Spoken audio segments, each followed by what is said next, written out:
In just a moment, X-1. But first...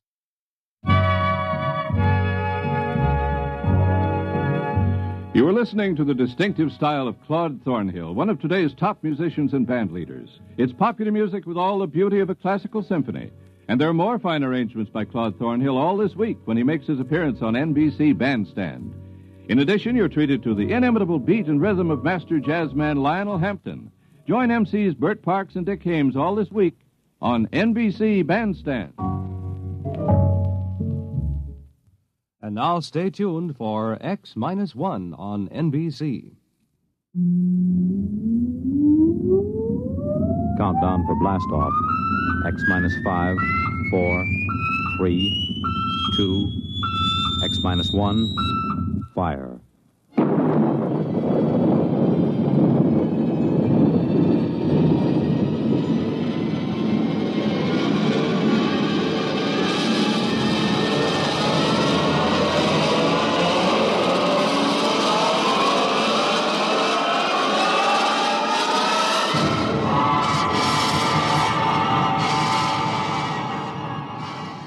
From the far horizons of the unknown come transcribed tales of new dimensions in time and space. These are stories of the future, adventures in which you'll live in a million, could be years, on 1,000 maybe worlds. The National Broadcasting Company, in cooperation with Galaxy Science Fiction Magazine, presents X minus one.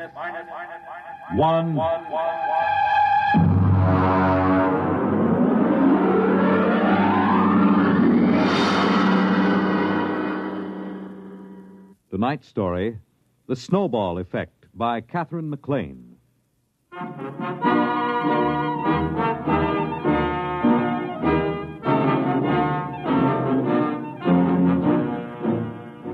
I took over the university at a time of crisis. For one thing, we had been placed on probation by the conference for overpaying football players by 100%, and one half of the varsity was penalized a year's eligibility.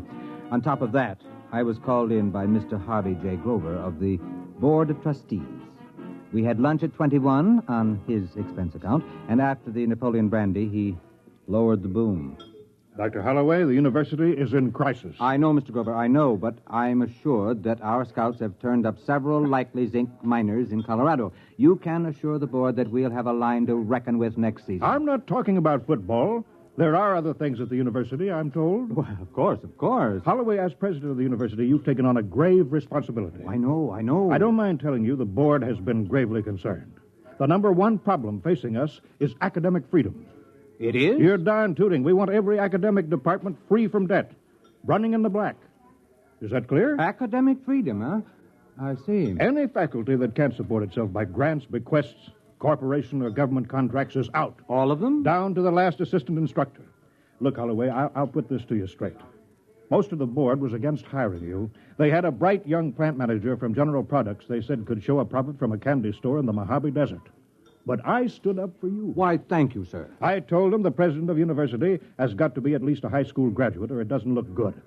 You know, you did graduate from high school, didn't you? Oh, yes. And college, too. I got my master's at Harvard and my doctorate at... Never mind. Let's not go too far.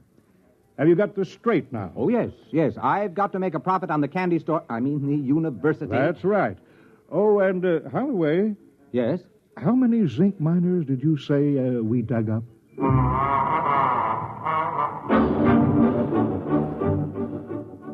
I started in with anthropology, astronomy, astrophysics, agriculture. Almost all the departments could show a nice, healthy contract from the Department of Defense for research, or from some corporation. Even the classical wing came out okay. They were being subsidized by a pride of Texas millionaires who thought it was cute to have original Greek and Latin tombstones set in concrete on their patios. One fellow from Galveston gave a classical barbecue featuring a swimming pool with pornographic marbles from Pompeii set around the scum gutter. I ran into my first problem when I got to sociology. Now, look, Dr. Caswell, I'll be frank with you. I'm paid to make sure this institution doesn't come out on the short end of the stick. Well, that's a quaint expression. I got it from Mr. Grover of the Board of Trustees, so you can see this is no time for kidding ourselves. Can sociology pull its own weight? What is it? Sociology is the study of social institutions. Now, look, Caswell, to the Board of Trustees, sociology sounds like socialism, and nothing can sound worse than that. Come on now. What are you doing that's worth anything? My dear sir. And don't wrinkle your nostrils at me, Caswell. If you've allergies, take an antihistamine. If not, just answer my question. This department's analysis of institutional accretion by the use of open system mathematics has been recognized as an outstanding and valuable contribution to... Valuable in what way? Well, since the Depression, Washington has been using sociological studies of employment, labor, and standards of living as a basis for its general policies Please, Professor, stick to brass tacks and leave Washington out of this.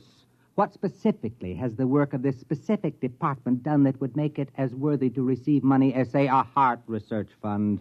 Fundamental research doesn't show immediate effects, Dr. Holloway, but the value is recognized. Caswell, all the other departments have managed to squeak by. You're the last one. Unless you can toe the mark, there'll be 14 sociologists testing the institutional efficiency of unemployment insurance as an instrument of economic policy.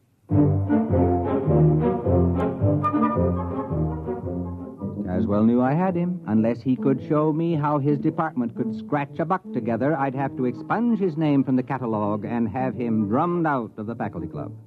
I'll hand it to him, though. He glared from behind his pince-nez, and sliding into his lecture manner, he started his con. Institutions, organizations, that is, have certain tendencies built into the way they happen to have been organized, which cause them to expand or contract without reference to the needs they were founded to serve. I have developed a form of socio-mathematics to plot these factors, and by comparing formulae...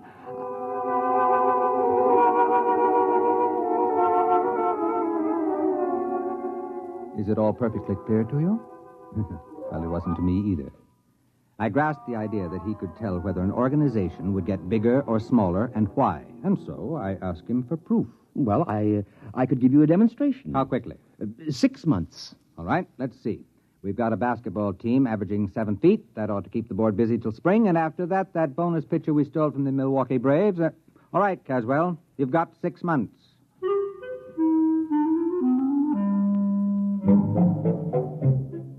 I forgot about Caswell and sociology department for a couple of days while I went back to convincing semi-literate millionaires that they might as well leave a couple of millions to the university rather than have the federal snap it up in inheritance taxes. I was on to a real beaut. A button manufacturer with a bad heart who could go any minute, who wanted to endow a scholarship for needy and intellectually gifted lacrosse players. When Caswell came back to see me, we had lunch at the student cafeteria on my expense account. And he explained. Ever hear of feedback effects? Is it something to do with reducing overweight co-eds? No, it's a mathematical term. You might call it the snowball effect. You mean like rolling a snowball downhill? That's right. It grows. Now, here's the mathematical symbol. That spiral? That's the formula for the general growth process. Do you understand the equation? Why, no. It accounts for all sorts of institutional growth. The Roman Empire, Alexander, the Masons, the spread of tobacco, anything. You see, when the snowball becomes too heavy for the cohesion strength of snow, it breaks apart. Now, we've decided to run the test on an organization and make it grow according to the formula. I see. You're going to use some club or lodge or something as a guinea pig. If you could follow the equation, you'd see I've built a pattern of a cogent reason for the ins to drag in new members from the outs, and an urgent factor to prevent anyone from resigning. That's this Greek symbol here. Kappa for compulsion.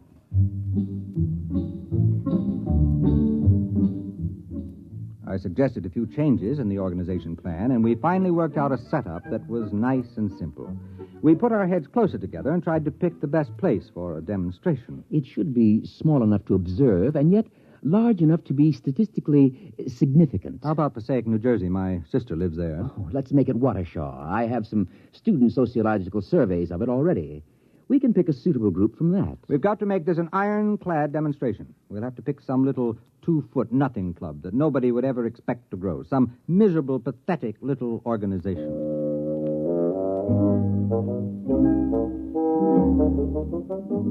We found the perfect test guinea pig, the Waukesha Wednesday night sewing circle. Caswell and I drove over next Thursday night to a meeting. They always met Thursday night, except every once in a while when the chairlady forgot to have her hair set, in which case they met Friday. Girls! Ladies! business to conduct, girls. Helen, please. Oh, well...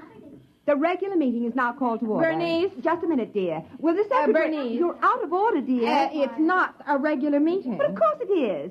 It's Thursday, isn't it? I distinctly remember when we had that special meeting on Tuesday for Toby's baby shower. We adjourned sine die when she started to have pain. Oh, my goodness, it was false labor. That certainly doesn't count. But this meeting is just a continuation of the other one. Oh. How do you feel, Toby? Fine. A little out of breath. Did you try a little dry toast just before climbing the stairs? But, Bernice... My doctor said to breathe deeply through my nose and to have Henry tie my shoes for me. Well, I'd like to see Alfred tie anything for me. It's 3 years since I dared get a dress that zipped up the back. Madam Chairman, I rise to a point of order. Well, my goodness, Helen, you don't have to be a martyr about it.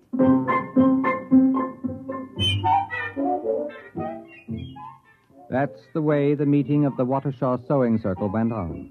After a prolonged parliamentary battle, the point was finally carried that this was the tail end of a previously adjourned special meeting. At this point, the secretary, who had shorthand training, read the minutes. It was moved by Harriet that a vote of confidence be registered in the administration of the club's business by Bernice. The motion was seconded by Elsie, who said she thought it was only fair because Bernice didn't even have an unlimited phone. And look at all the calls she had to make on club business.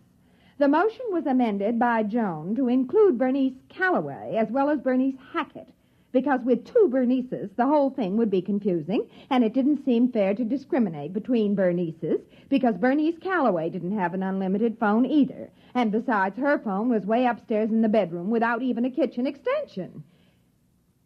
The motion was defeated because of the lack of a quorum.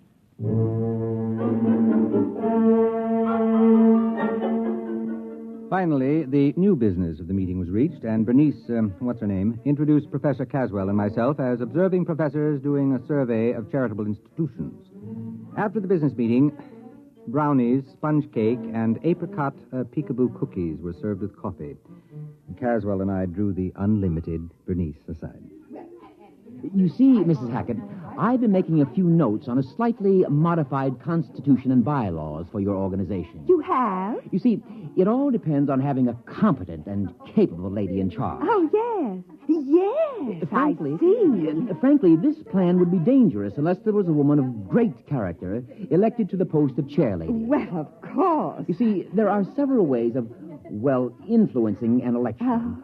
That's why it's important that only the right people fully understand this. Oh, you're right. Absolutely. Why, the organization was just floundering before the last election. Now, can I see those plans, Professor? They sound like they're just what we need.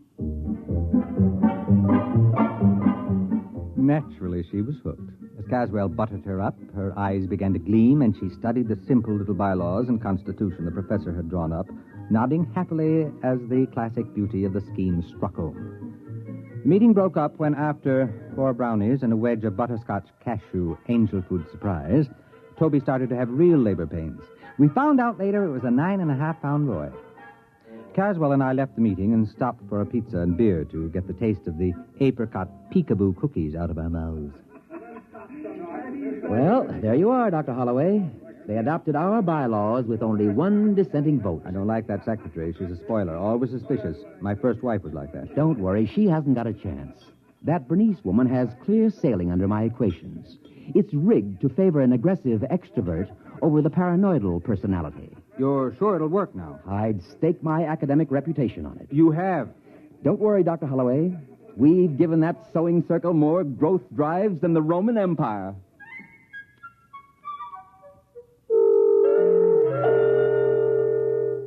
We let the whole thing gel for a while. About 4 months later, I shook loose from my schedule and dropped over to see Caswell. He looked up from a student paper on the correlation of Bermuda shorts seen at Madison Avenue and 46th Street to the swing towards Democratic candidates in the Corn Belt.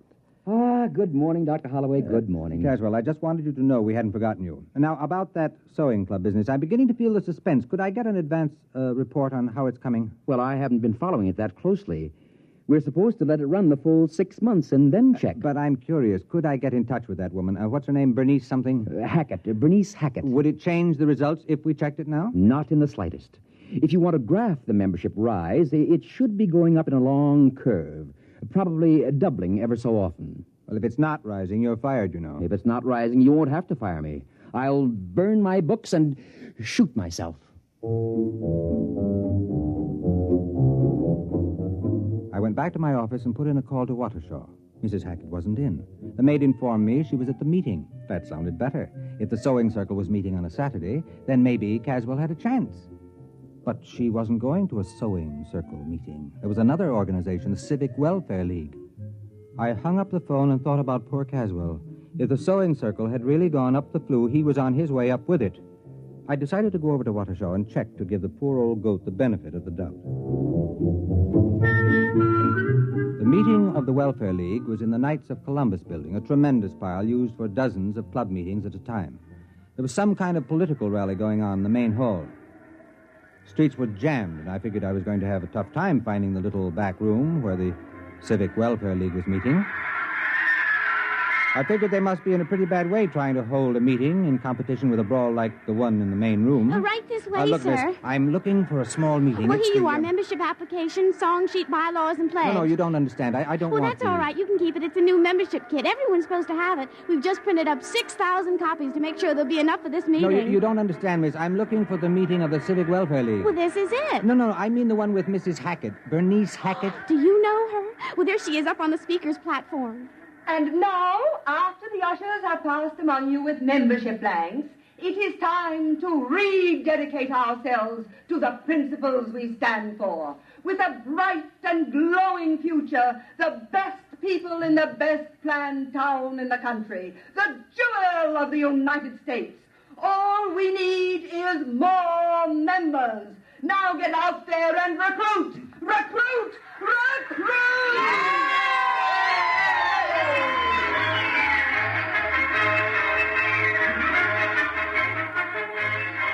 I cornered Bernice Hackett at the speaker's table. She had a clear, sparkling look to her eye, and she was dressed in a trim gray suit with a towering feather on a small hat.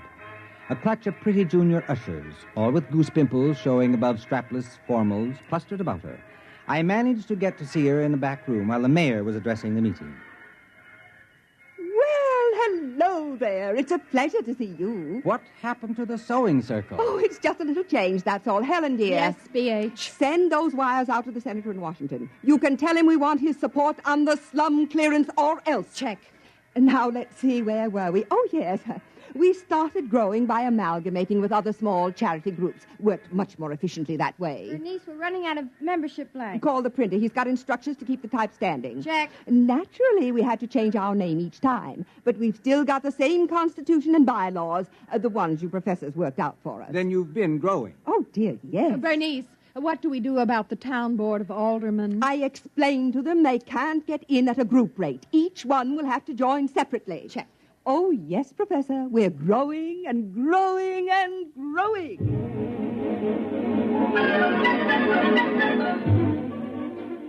I kept close watch on the sewing of the Civic Welfare League for the rest of the month. Evidently, they'd swallowed up the real estate organization because they came out with a plan to attract new industries to town, and there was a gimmick splitting up the profits among club members only. It was the same provision Caswell built in to split up profits from dues and fines, but now it was operating in the 100,000s. I graphed the rise in membership, and it went up like the first rise in a roller coaster. I went over to Caswell's office to tell him the good news. Naturally, I knew the equations would work. Well, don't be so calm about it. With a demonstration like this, I can get all kinds of grants and funds for the sociology department. You'll think it's snowing money. Well, naturally, I expected this. I haven't been following the test at all, but I was quite confident. I don't mind admitting I wasn't. Well, that organization sure blew up. Now, let's see the formula for stopping it. Oh, I didn't complicate the organization with negatives. I wanted it to grow. It falls apart naturally when it stops growing for more than 2 months. You remember, we built into it the idea that the members know what happens if the membership stops growing. Why, if I tried to stop it now, they'd cut my throat. Yeah, they sure were enthusiastic at that meeting. No, we'll just let it play out to the end of its tether and die of old age. And when will that be? Well, it can't grow past the female population of the town. There are only so many women in Watershaw, and some of them don't like sewing. Sewing? Caswell! What's the matter? Are you sick? You haven't been following the experiment? Why, no, I told you I haven't even thought about it since we started. Well, they wanted to expand, and they weren't going to let sewing stand in their way. They went from general charity to social welfare schemes to something that's pretty close to an incorporated government. They're now filing an application to change their name to the Civic Property Pool and Social Dividend Membership Combine. Well, very interesting. I hadn't thought of that. Fascinating. Dr. Caswell, tell me, where does the formula say it will stop? Oh, I shouldn't worry. It stops when you run out of people to join it. After all, there are only so many people in Waukesha. It's a pretty small town. Yes, it is. Doctor, they've opened a branch office in New York.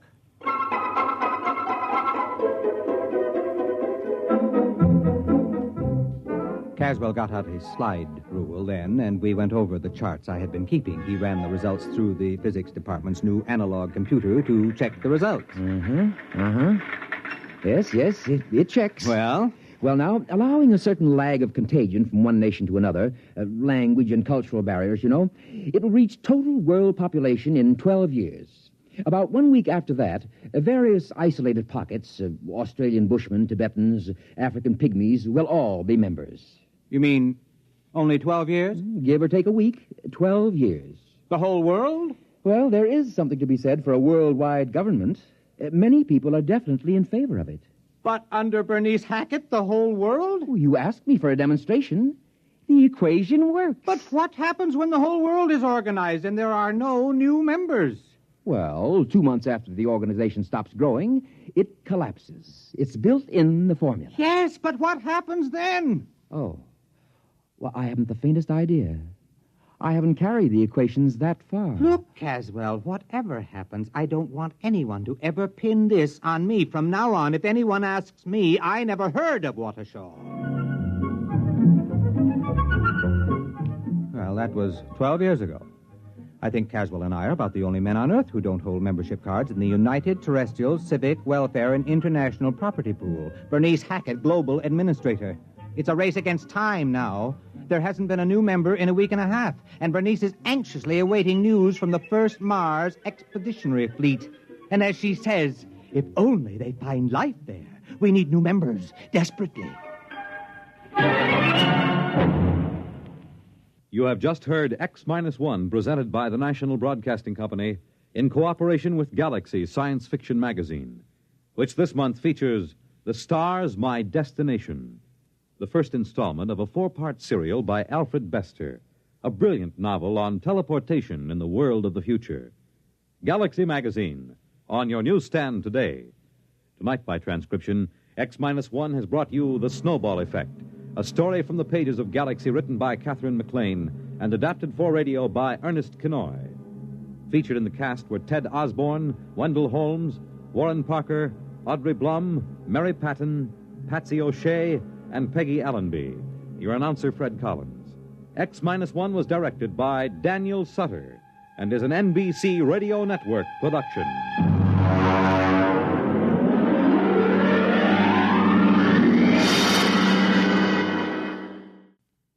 Thousands of hearts are being saved today, and many persons with heart disease are learning how to live happier and more useful lives. The fact is, most heart patients can keep on working often at the same job.